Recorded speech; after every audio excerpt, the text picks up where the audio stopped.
So at the beginning of the offseason, we were very hopeful about what the Vikings would do with the interior offensive line. They would sign some dudes in free agency, go after Joe Thuney, draft a bunch of dudes, and then be like, woo, we are good to go revamping this interior offensive line, notably the guard spots. But then they got rid of Josh Klein. They decided to move Pat Elflein to right guard, and now Dakota Dozier is starting. So now it's like, huh? So if this is the offensive line going into the season, Rick Dennison needs to be firmly on the hot seat to start things, because if this is a repeat of last year or the year before that, even though, yes, Dennison wasn't here for that, but yeah, last year was firmly him. If it is another repeat or is somehow worse, he needs to be fired. He does need to be gone, so Dennison's ass is firmly on the hot seat right now. And I'll give you a couple reasons why. So yes, respect. Kubiak brought in Dennison, Periani, as well as his son, the Kubiak contingent on this offense. And yes, Dennison has forgotten more about football than all of us fans combined in his little pinky ring. Yes, so fully respect what he's done throughout the years. But you know for a fact that it was Rick Dennison who this entire offseason was like, hey, Rick, we can let Josh go. I have full plans about moving Pat Elflein to right guard. It will fully work. We shouldn't have done... Oh, by the way, Dennison was the guy who put Pat Elflein to left guard, moved him from center, and then put Josh Klein to right guard, even though Josh Klein's had great success at left guard, and then just put Elflein to left guard instead of right guard, even though he had way more right guard experience in college. But other than that, everything was great last year.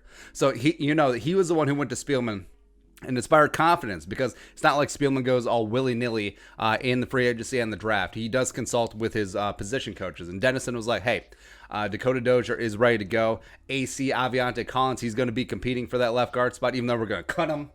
Right, and Pat Elflein moving to right guard will be perfectly fine. This offensive line is going to be dialed in and ready to rock and roll. So you don't need to spend high draft capital on interior offensive linemen. You don't have to draft a true guard until the 7th round. You don't need to really sign anyone free agency. You don't need to retain Josh Klein. You don't need to do all that. I got a plan, baby, because I'm Rick Dennison. Woo!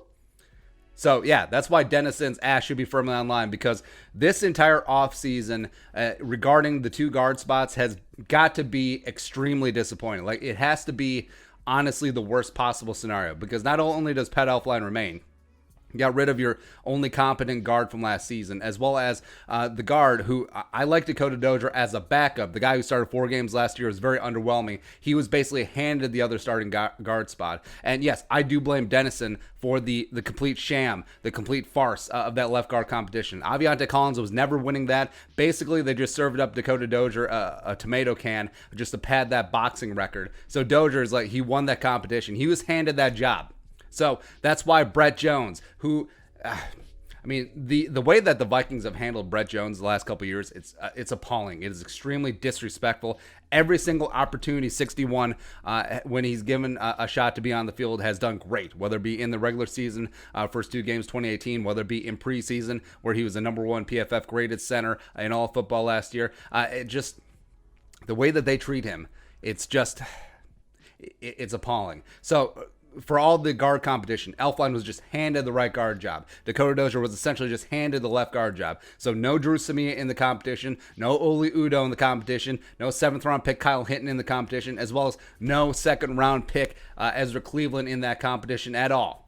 They didn't even get a sniff. It was already predetermined. And again, if this doesn't work out, it is Dennison's ass, right? As well as I do fully expect. Now, this is more than Dennison. This is more institutional. That if it doesn't work out, they will be stubborn enough to be like, well, just give it a couple games. We saw the same thing with Tom Compton, Mike Remmers 2 years ago. We saw the same thing with Elflein last year. And you're going to see the same damn thing with Dozier and Elflein again this year. And that is inexcusable. Absolutely inexcusable. So this is on Rick Dennison. This is his baby. This is what he determined he could win with. And if he doesn't win with it, he should be fired. I don't care if Kubiak is the de facto head coach of the offense. He needs to be gone. I don't care. Bring someone else in.